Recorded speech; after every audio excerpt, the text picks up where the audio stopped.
I'm Shannon Davis, and my sister Jenna and I are going to get really real about something we both know a lot about: the emotional and financial toll of divorce. That's next on a special Do Something series episode of the Compounding Change podcast. This is the Compounding Change Podcast, sharing stories of small but meaningful changes that compound into amazing impact. Brought to you by Shannon Davis and DavisCompoundingChange.com. Change happens fast. Take advantage. Discussions on this show should not be construed as specific recommendations or investment advice. Always consult with your investment professional before making important investment decisions. Securities offered through Cambridge Investment Research Incorporated, a registered broker-dealer, member FINRA SIPC. Investment advisory services are offered through Retirement Plan Advisors LLC, a federally registered investment advisor. Cambridge Investment Research and Retirement Planning Advisors are not related to DavisCompoundingChange.com or this podcast. Now, here's your host, Shannon Davis. Hey everyone, welcome back to Compounding Change and to our special mini-series, Do Something. I'm Shannon and I'm here with my sister and co-host, Jenna. Today we're talking about one of life's tougher transitions though, divorce. Not just the logistics, but the emotional shift when the life you built starts to unravel. Jenna, as you know, we've both walked through the emotional and financial toll of divorce. I always have to bring the finances into this. And we've both done the hard work of healing and starting again. If you're open to it, can we start at the beginning of your story? Can you take us back to the moment when you actually knew this isn't working anymore? And what was it like to even imagine a different path? Oh, well, okay, Shan, since Jumping right since in, we're right? here, right?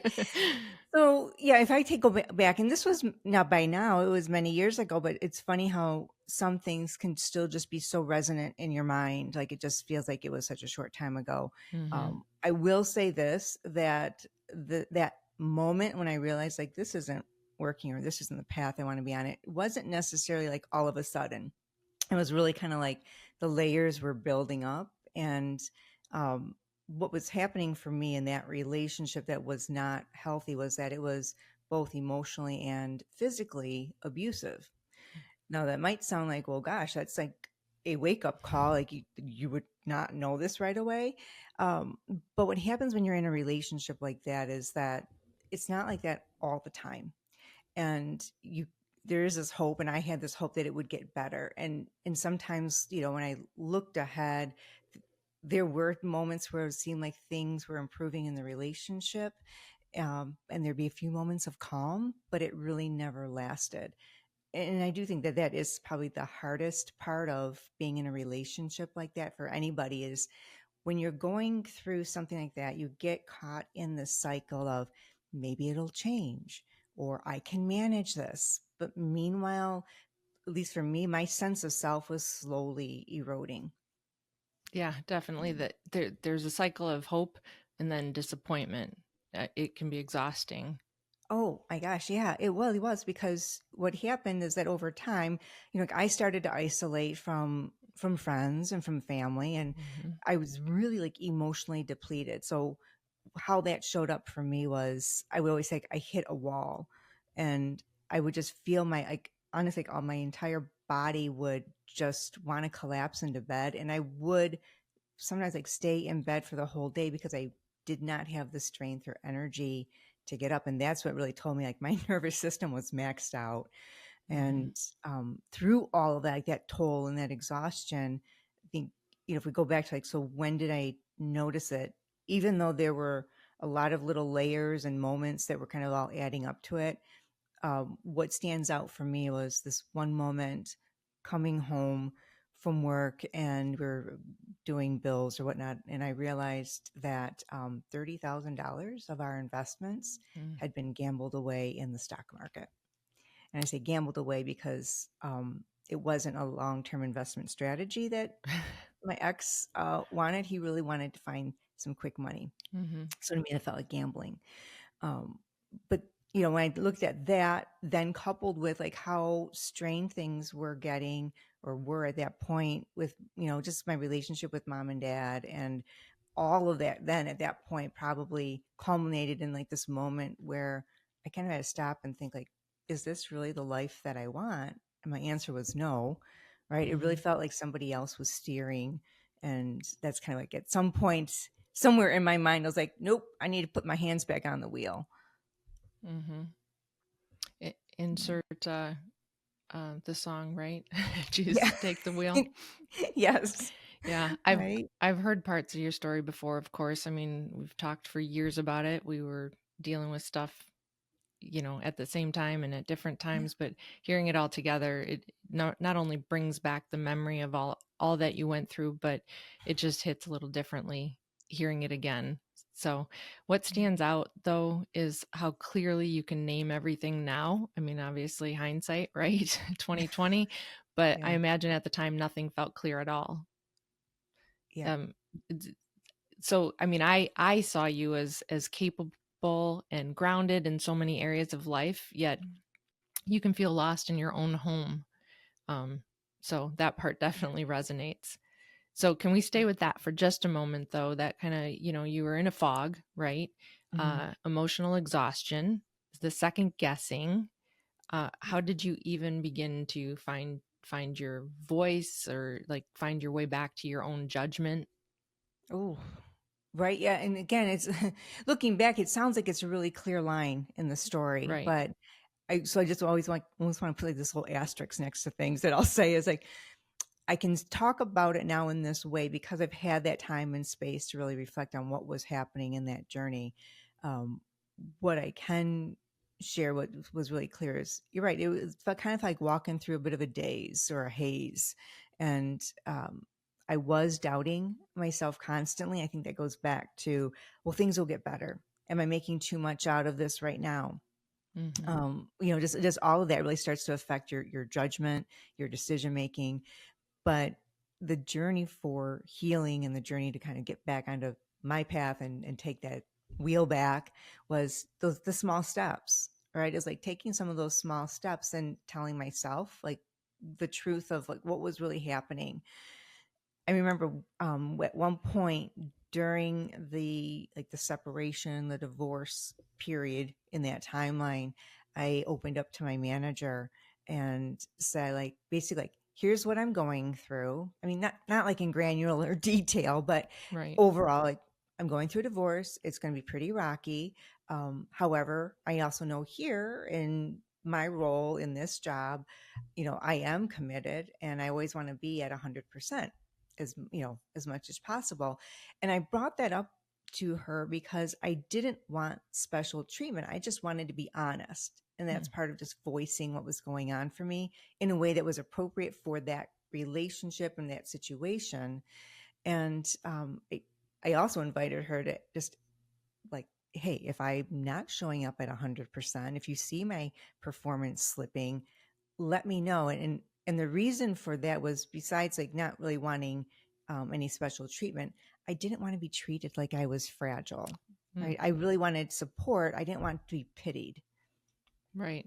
I can see that. That's powerful that you started by being honest with your boss, because I think a lot of times we try to hide that.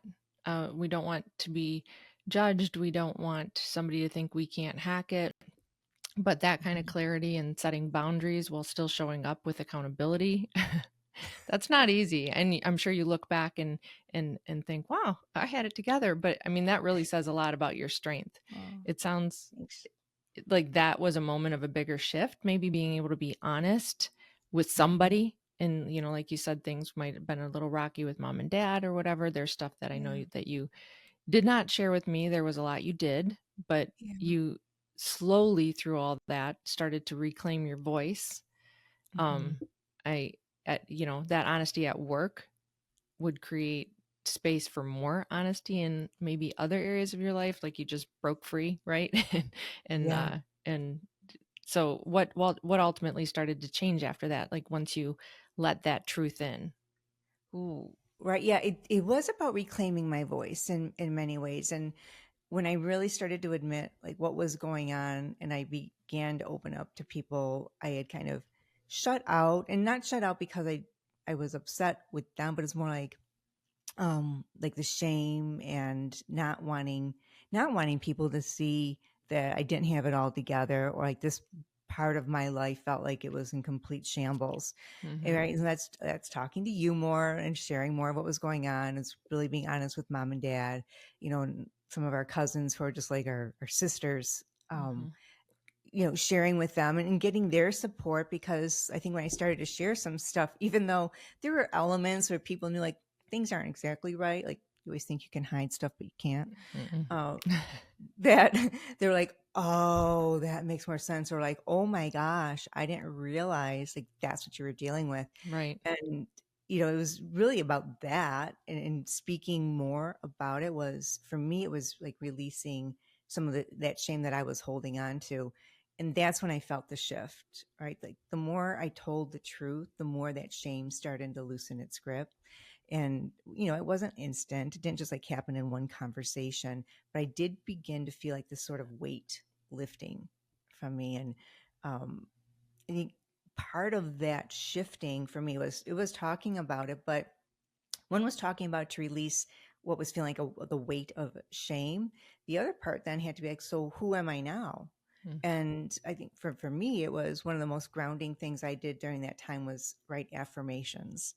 And that might seem a little woohoo or too light, but really what was happening is I needed to find the language that described what I knew to be true for myself. So I grabbed a blank sheet of paper one night. I remember this was like a real low point. And oh, look at this, 20 years later. I Yeah. know recalling it can bring back all, they say that women, especially though, you tell a story and it just, you put yourself in that moment, you relive those emotions. They've done studies on that. I'm sure you've, Oh, you've read about all those, familiar right? about that too. Right. Right. But yeah, so it was things like I'm loved, I'm love, whew, I'm Mm-hmm. dignified, I'm I'm healthy and I'm wealthy, and not like Yeah. not, Right. not in a financial sense though, because that part I was drowning in debt. Mm-hmm. But wealthy in love and support and the things that actually matter. Yeah. Yeah, and so for me, I filled that page over and over again until it became me. Don't make me cry. You can at least talk through your tears. Maybe I we can't can talk edit through that part out. laughing or talking. Yeah, but so Yeah. okay, hold on, let me pull it together so I can speak. Right. Right. um, I think that's the tender part, right? Because you realize, like, whoa, you do have the strength, and there Mm-hmm. can be really, really bad stuff that happening, and in the moment you feel like you don't have that strength, but it's looking back, going, "Dang, I was Yeah. strong and courageous, even in those really low points." Yep. You know, yeah, Yeah. It's just quiet. It's simple. It's yeah, not, it's yours ultimately. totally, Yeah. yeah, totally, Everything you've shared, the honesty, the connection, the daily practice of choosing a new story, it just speaks of such deep transformation. But like we said, I mean, it's not something you tell a story and it's like, and then this and then this and then this, but that kind of inner work, it doesn't happen in a vacuum. There's right, emotional healing, and then there's everything else that life throws at you. yeah. So can we, of course I have to always bring in the finances. It would just be, I mean, I'm not a counseling show, right? So, Right. so can we talk about that financial aspect, how this all showed up for you financially? Oh yeah, absolutely right. Yeah, put it right That's back into probably the. even more emotional, right? I'll be okay, I think, on that one. Um, right? Yeah, it was. There's always this financial piece, and that's why I said, like, when I was writing that list, I'm wealthy, and I do remember like chuckling to myself as I wrote that, because I was like, "Girl, not in your bank account." But You're it was. projecting, I was right? projecting right now. I'm gonna manifest this, that I Right. don't, Right. have to Manifestation. worry about Yep. that as much. But I really was in, like, rebuilding myself internally, and there's also like that real external, reality of the financial fallout from Hmm. that. Because divorce doesn't just shake your identity; it shakes your foundational freedom, like your financial piece, right? Because it is tied to part of your identity, I Right. think. And but actually what that reminds me of is your story too, Shan. Like, you said No, I I know. got questions. No, I know you have questions of me, but it does make me think of like how our paths are similar in some, so many ways, because you've always said that money was something that you managed well, and I always thought that of myself too. But I got to Mhm. that point in that decoupling of that relationship where I was like, well, now I'm going to be Mhm. saddled with like a whole lot of debt. Um, and I think too, about your story as well. Even though you can manage money well, it doesn't always protect you from the relationship or the situation that you're in. And I'm can I turn the tables just a touch and Yeah, you did ask that, you? didn't you? You've worked hard to get where you are, but now what? Hi, I'm Jenna Stoliker, a leadership coach who helps people navigate change with intention. So you don't just survive the next chapter, you grow through it. Whether you're stepping into something new or wondering what's next, let's find your next right step. Learn more at jennastoliker.com. Like you said, yes. I thought I was pretty responsible financially. Dad always told us, right? Just save. It's like I tell the firefighters, just a little bit, just save a little bit now, and then in the future, right? So, Yeah. and also when you're early on in your relationship, in your marriage, in your life, it, every penny counts. I mean, it counts now. Don't get me wrong, Yeah. but I liked having a plan. Saving, budgeting, tracking every penny. I drove people nuts because on vacation, well, probably mostly my ex drove him nuts. But, I literally had this piece of paper when we'd go on vacation. Here's my budget.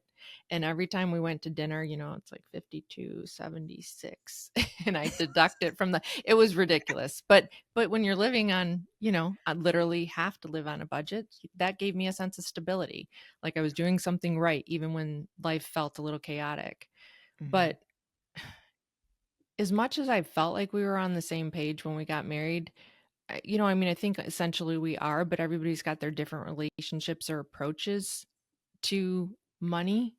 So I don't know that we so much had different views, but just how we handled things was different, how to prioritize it. And Mhm. then over time, of course, that becomes tension around, your marriage, around your relationship. There are too many bills, too many moments of trying to stretch what we had. And it just felt like I was always bracing for a fire to put out. No analogies. I'm working with the Right. firefighters, but you know what I mean, right? Yeah. So Yeah. a lot of always use the saying of robbing Peter to pay Paul, right? Taking from the left pocket to put it in the right Mhm. pocket, but trying to cover the gaps without making any tensions worse, just trying to sweep things under the rug. I would think once income picks up, we had our own business, so it wasn't that we were just on a salary. So things would Mhm. be high, things would be low. And I think once we'd pay this off, then things will settle. And sometimes I believed it, and then other days it just ate me up completely. So, of course, you don't get married to get divorced, right? Well, I didn't. I thought I'd be celebrating, 50, 60 years because I got married so young. Yeah. And then you have kids. And so you want to hold it together for them and have some sense of normalcy. But it ultimately takes its toll. Y- Yeah. Well, yeah, I can see that, and you were saying like just trying to hold it all together, like, for the kids, for the sake of stability. It does sound like there's probably a lot of peacekeeping. I'm gonna label it as peacekeeping. I don't know if that's how you would label it, but it kind of sounds like when you hold things together, it's because you want to keep the peace, right? And Hmm. and I do imagine that if that was just part of how you process things, how you went about life, um, that probably didn't stop after like the divorce. Right. Well, Yeah. I mean, I like to think so. I'm sure he'd have another story, but after the divorce, I mean, we did holidays together and we stayed connected for a lot of reasons, but Mhm. mostly the kids. I mean, first of all, we'd been together for a really long time, so you don't just change that overnight. At least I didn't. And then you've got the kids and the dog and all that connecting you. I actually stayed connected to his business. So, I mean, I appreciate that he let me even, Mhm. um, Mhm. that's a whole nother dynamic, right? That's a whole nother story. But, Yes. I kept showing up and thinking if I pushed too hard or if I said too much and you know me, I don't keep my mouth shut. So it's not like I'm just this little passive thing sitting back, right? But I didn't want Right. to rock the boat. I didn't want to impact the kids in the long run. I wanted their finances intact. So on some levels I held back. And like I Mhm. said, it wasn't about being passive. It was kind of survival mode, right Mhm. or wrong, and whether it would be viewed that by others, but that's what it was for me. But Yeah. then, you kind of start to feel like you're giving up pieces of yourself in the name of keeping everything intact.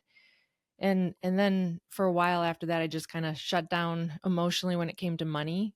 Um, Buried my head in the sand. I Yeah. didn't want to look at the numbers. I definitely didn't want to look at my bank account and then how, face how that all happened. And you say about, being good with money or that, thinking that I had it together. I thought you had it together. I do remember mom and dad being like, with both of us, right? I know. Did They're we like, when not will teach the them birds better? really truly fly the nest? Yeah, right. Yeah, exactly. The door only swings one way. Oh no, come on, come back in, right? But so like I said, I went from somebody who tracked every dollar to somebody who didn't even want to look at things. I definitely didn't want to budget because that didn't, you know, pan out. But I just carried a lot of shame with that. Y- Ah, man, there's that word again, shame, right? Like it Mm, keeps coming up. yep. I mean, you kind of described what was going on for you, but can we go just a little deeper? Like, can you tell me a little bit more about like, what did the shame look like for you? Hmm. Well, I mean, you can call it shame. I think there was a lot of embarrassment. There was Mhm. disappointment. So, oh, here's my my moment to be emotional, right? It is amazing that Okay, 20 some years can right? still affect you, but being completely transparent, I and like yeah, it's been a lot of time. I don't like to talk about it, but being honest, I had to file for bankruptcy. And that hit me like a freight train. It was yeah, not just financially, but it crushed me emotionally. I felt so small. I felt defeated. I never judged anybody who went through financial hardship, but it's like divorce, it's like financial hardship, bankruptcy, whatever it may be. I I, I guess I was judging myself Mhm. ultimately. But looking back, it was also a turning point. You come to a point whether it's a line in the sand or whether you're like pulling yourself up from your bootstraps or it's a rock bottom. That's Mhm. when I realized I had to stop hiding from the hard stuff and I had to show up for myself again. So again, it is not an overnight thing. It's not like one day it just changes because it's not like I found a bucket of money to make everything all right, but slowly, quietly, you start facing the numbers. It wasn't an all-in epiphany, but I started tracking money again. I made a plan. Uh, Mhm. I'm blessed. We're blessed with our parents. I mean, the support emotionally, of course, but and I think one of the differences between us is that you'll keep things a little bit more on the down low. I'm like an open book. I "Bah, keep it this under is what's wraps happening to until I me." can't, and then I'm like, surprise! Right, right, exactly. So nobody knew about you. Mom and dad knew about me. They're like, she's digging herself a hole deeper and deeper and deeper, you know? But and with that said, they did help me out financially, not just emotionally. And I know not everybody is blessed with that, but I am forever grateful for it. Um, Not so much so that I didn't have to file the bankruptcy. I'm like, please. No. But, ultimately it was on me and it's like paying for your own school, right? It makes it more Yeah. important or more impactful. And so Yep. ultimately, I know that dad had always said about how important credit was. So I tried to maintain that, but that this was a rock bottom and I rebuilt my credit. And ironically, you can rebuild your credit faster by bankruptcy than you can by just bad credit. Believe it or not. I'm not advising anything there, but it was exciting to see that credit score go up, I It's like you hit bet. this rock bottom and it's so low and then as that credit score increased, I mean, sad that I'm tied to that, but my confidence started to rebuild too. Mm. And this time it wasn't about having all the right answers. It was about being honest with myself, taking those small, consistent steps that we Mm. talk about, learning to trust myself again. And then, you know, I mean, it's just